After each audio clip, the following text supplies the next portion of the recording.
भक्तांनो, आपल्या हिंदू कॅलेंडरमध्ये असे मानले जाते की या 9 दिवसात देवी दुर्गेशी संबंधित सर्व शक्ती जागृत होतात.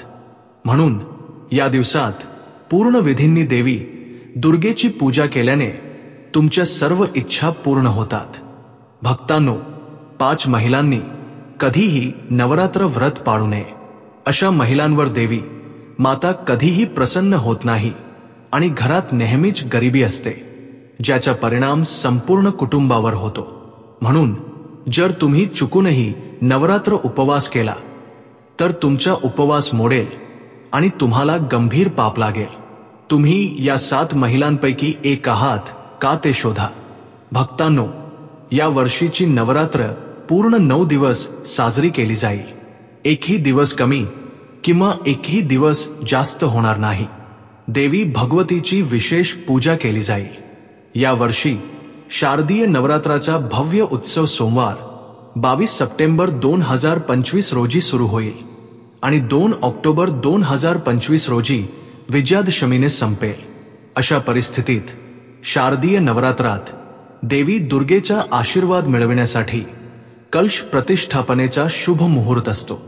यावेळी कलश प्रतिष्ठापनेचा शुभ काळ 22 सप्टेंबर रोजी सकाळी 6:09 ते 8:06 पर्यंत आहे. या काळात तुम्ही कधीही कलश प्रतिष्ठापित करू शकता आणि देवी दुर्गाची पूजा करू शकता. अभिजित मुहूर्त सकाळी 11:49 ते दुपारी 12:38 पर्यंत आहे. या 2 शुभ काळात तुम्ही कलश प्रतिष्ठापित करू शकता. भाविकांनो, अभिजित मुहूर्ताच्या वेळी कलश प्रतिष्ठापित करणे खूप शुभ आणि शुभ मानले जाते. जो कोणी भक्त नवरात्रात शुभ काळात देवी दुर्गाची पूजा करतो तो खूप शुभ आणि शुभ मानला जातो. यामुळे सर्व देवी देवतांचे आशीर्वाद मिळतात आणि भक्तांना पूजेचे अनेक गुण मिळतात. भक्तांनो, या वर्षीचे नवरात्र अतिशय शुभ आणि शुभ मानले जाते. ते घरात सुख, समृद्धी, संपत्ती आणि शांती प्रदान करते आणि घरातील दारिद्र्य आणि दुःख दूर करते. घरात मातेचे आगमन होते. पण तुम्हाला माहिती आहे का की काही महिला अशा आहेत ज्यांनी हे व्रत न पाळणे चांगले, अन्यथा त्यांना देवीच्या क्रोधाला सामोरे जावे लागू शकते. आज आपण ज्या महिलांबद्दल बोलणार आहोत त्यांनी नवरात्रीच्या उपवासापासून नेहमीच दूर राहावे, अन्यथा त्यांच्यासोबत काहीतरी वाईट घडू शकते. तुमच्या पतीला काही त्रास होऊ शकतो. तर भक्तांनो, चला जाणून घेऊया. भक्तांनो, शास्त्रांनुसार दिखाव्यासाठी कोणताही उपवास करणे हे एक गंभीर पाप मानले जाते. असे केल्याने तुम्ही केवळ देवदेवतांची थट्टा करत नाही तर पापात भागीदार देखील बनता. अशा लोकांवर माता देवी कधीही प्रसन्न होत नाही, उलट ती त्यांचा नाश करते. जेव्हा तुम्ही ख्या मनाने माता दुर्गेचे आवाहन करता तेव्हाच ती प्रसन्न होते. विधी आणि शास्त्रांचे पालन करा. भक्त क्रमांक 2, घटस्फोटित महिला. शास्त्रांनुसार विवाहित स्त्री किंवा घटस्फोटित पुरुषाने जर पती पत्नीमध्ये मतभेद असतील तर त्यांनी कधीही नवरात्रीचे उपवास करू नये. असे केल्याने माता दुर्गेला कधीही प्रसन्न होणार नाही. तुमच्या माहितीसाठी विवाह हा 2 हृदयांमधील बंधन आहे जो आयुष्यभर टिकतो, वेगळा नाही. माता देवी तुटलेल्या जोडप्याला स्वीकारत नाही. तुटलेल्या जोडप्यासाठी उपवास करणे आणि प्रार्थना करणे शुभ मानले जात नाही. उलट जेव्हा जोडपे बंधनात असते तेव्हा माता देवी प्रसन्न होते. विशेषतः जर पती पत्नी एकत्र उपवास करतात तर माता देवता सर्वात जास्त प्रसन्न होते आणि शुभ आशीर्वाद देते. भक्तांनो, अशा परिस्थितीत देवी भगवती सर्वात जास्त प्रसन्न होते. म्हणून दोघांनीही एकत्र प्रार्थना करावी, स्वतंत्रपणे नाही. भक्त क्रमांक 3, अनैतिक महिलांनी कधीही नवरात्र उपवास करू नये आणि हे अनैतिक पुरुषांना देखील लागू होते जे व्यभिचार करतात. जेव्हा एखाद्या व्यक्तीची शारीरिक शुद्धता नष्ट होते तेव्हा त्यांना केवळ घाणेरडेच नव्हे तर पापी देखील मानले जाते. म्हणून तुमची प्रार्थना कधीही यशस्वी होऊ शकत नाही. कधीही हा उपवास करू नका. भक्त क्रमांक 4. जर तुम्हाला वारंवार इतरांना शिवीगाळ करण्याची सवय असेल तर ही सवय लवकरात लवकर सोडा. जर तुम्हाला माता देवीला प्रसन्न करायचे असेल तर घरी भांडणे थांबवा, कारण ज्या घरात भांडणे होतात तिथे माता कधीही येत नाही आणि उपवासाच्या वेळी तुम्हाला पूजा आणि पाठ करावे लागतात. म्हणून शक्य तितके गोड बोला. जास्त कठोर बोलणे देवी सरस्वतीचा अपमान करते आणि तुम्हाला पापात भागीदार बनवते. 5वा क्रमांक. भक्तांनो, जर तुम्हाला गंभीर आजार असेल तर हा उपवास टाळा. उदाहरणार्थ, जर तुम्हाला मधुमेह, हृदयरोग, हृदयविकार, अशक्तपणा, चक्कर येणे, उच्च रक्तदाब किंवा शरीरदुखी असेल तर तुम्ही कधीही हा उपवास करू नये, अन्यथा तुम्हाला काहीही होऊ शकते. म्हणून काळजी घ्या. 6वा क्रमांक. मासिक पाळीच्या वेळी चुकूनही उपवास करू नका, कारण मासिक पाळीच्या वेळी तुमचे कपडे घाणेरडे होतात. म्हणून तुम्ही कोणतीही पूजा करू नये. 7वा क्रमांक. ज्या महिला आपल्या पतींचा अनादर करतात त्यांनी उपवास करू नये, कारण देवी दुर्गा कधीही अशा महिलांच्या प्रार्थना स्वीकारत नाही आणि ते एक घोर पाप आहे. भक्तांनो, नवरात्र आली आहे. अशा परिस्थितीत ही वस्तू घरात आणल्याने देवी सरस्वती आनंदाने तुमच्या घरी येईल. ही वस्तू घरी आणल्याने देवी सरस्वती नक्कीच प्रसन्न होईल. नवरात्रीच्या वेळी ही वस्तू घरात आणणे खूप शुभ आणि फायदेशीर मानले जाते. तर भक्तांनो, चला जाणून घेऊया. क्रमांक 1. नवरात्रीत घरात 16 वस्तू आणणे खूप शुभ आणि शुभ मानले जाते. घरातील मंदिरात त्या ठेवल्याने मागील जन्मातील दारिद्र्य दूर होते आणि देवी दुर्गेचा आशीर्वाद घरावर राहतो. देवीचा आशीर्वाद वर्षभर तुमच्या आणि तुमच्या कुटुंबावर राहतो.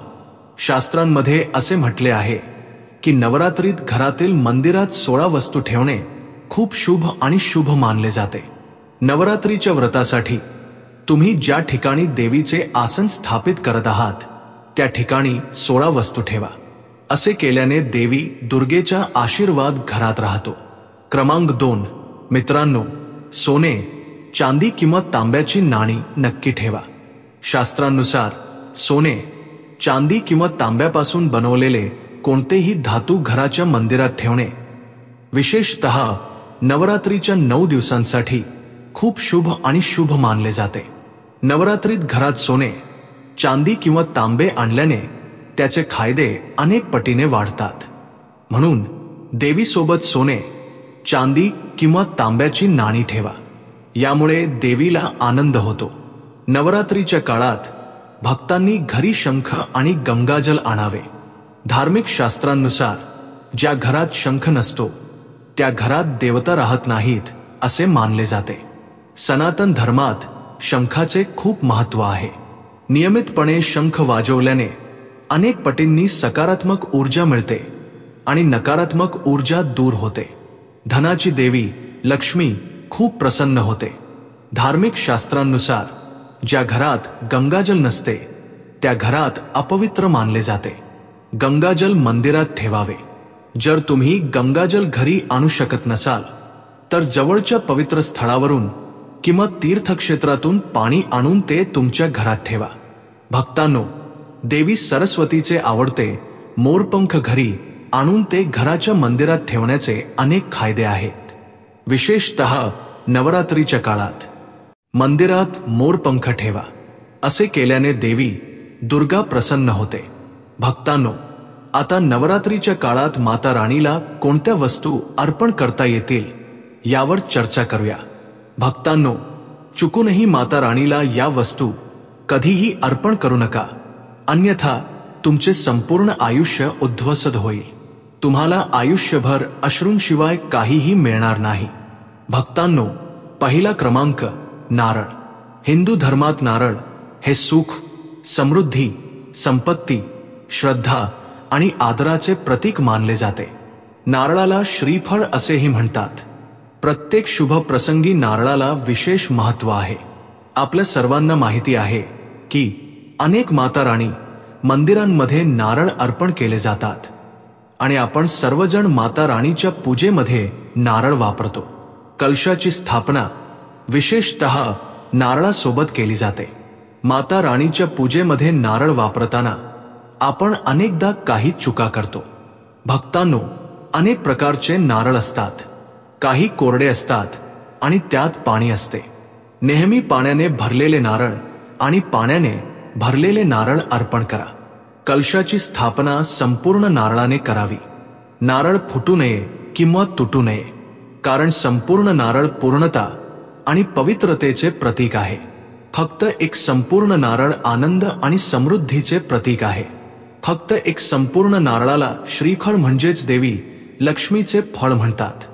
नवरात्रीत माता राणीचा कलश स्थापित करताना कलशावर फक्त केस आणि पाणी असलेला नारळ ठेवावा।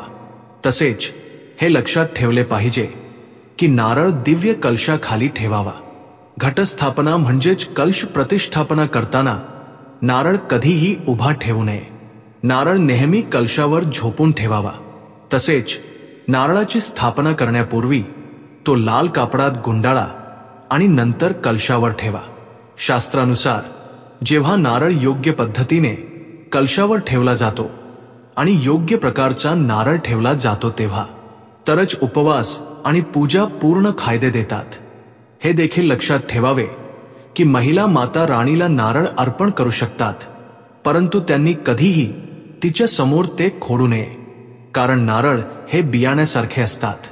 याचा अर्थ असा की नारळात बिया असतात आणि स्त्रिया बियाण्यासारख्या स्वरूपातून मुलांना जन्म देतात। म्हणून महिलांनी कधीही नारळ खोडू नये। क्रमांक 2, भक्त लवंग। आपण सर्वजण माता राणीच्या पूजेमध्ये त्यांचा वापर करतो, तथापि लवंग वापरताना आपण अनेकदा एक मोठी चूक करतो। नेहमी लक्षात ठेवा की माता राणीला कोणत्याही नैवेद्यासोबत लवंग अर्पण केले पाहिजे। क्रमांक 3, तुळशीची पाने। भक्तांनो, नवरात्रीत माता राणीला तुळशीची पाने अर्पण करू नयेत। देवीच्या पूजेत तुळशीची पाने वापरणे निषिद्ध मानले जाते। तुळशीच्या पानांव्यतिरिक्त आवळा, भारतीय गुसबेरी देखील माता राणीला अर्पण करू नये। तसेच दुर्वा गवत देखील अर्पण करू नये। नवरात्रीत तुम्ही भगवान गणेशाला दुर्वा गवत अर्पण करू शकता। तुम्ही भगवान विष्णूला तुळशीची पाने नक्कीच अर्पण करू शकता, परंतु चुकूनही माता देवीला तुळशीची पाने किंवा दुर्वा अर्पण करू नका। देवीला पांढरी फुले अर्पण करू नका। देवीला नेहमीच लाल फुले अर्पण केली जातात। भक्तांना विशेषतः गुलाब आणि कमळाची फुले आवडतात। मित्रांनो, या चुकांमुळे घरात पैशाची कमतरता निर्माण होते। जर तुम्ही पैसे कमविण्यासाठी खूप कष्ट करत असाल, तरीही हे सर्व असूनही तुम्ही प्रगती करू शकत नसाल, तर काही वास्तू चुका हे त्याचे कारण असू शकतात। तर चला तुम्हाला यापैकी काही चुकांबद्दल सांगूया। वास्तुशास्त्रानुसार घराच्या वास्तूमध्ये थोडीशीही त्रुटी सर्व सदस्यांच्या जीवनावर खोलवर परिणाम करते। कधी कधी अचानक पैशाचे नुकसान होते, कधी कधी काही चूक होते, किंवा कोणी आजारी पडतो आणि पैसे येत नाहीत असे दिसते। सतत कठोर परिश्रम करूनही तुम्हाला अशा समस्यांना तोंड द्यावे लागते। जर तुम्ही तुमच्या घरात वास्तूशी संबंधित काही चुका करत असाल, तर त्यामुळे मोठ्या समस्या उद्भवू शकतात। तुम्ही कर्जात बुडू शकता आणि गरिबी तुमच्या घरात येऊ शकते। पण त्याआधी जर तुम्हालाही देवी लक्ष्मीचा आशीर्वाद तुमच्यावर राहावा असे वाटत असेल, तर कृपया हा व्हिडिओ लाईक करा, चॅनेल सबस्क्राईब करा आणि कमेंट सेक्शनमध्ये जय लक्ष्मी माता लिहा। तुमची राशी प्रविष्ट करायला विसरू नका। तुमच्या राशीनुसार या नवरात्रीसाठी काही उपाय असतील तर आम्ही तुम्हाला कमेंटमध्ये कळवू।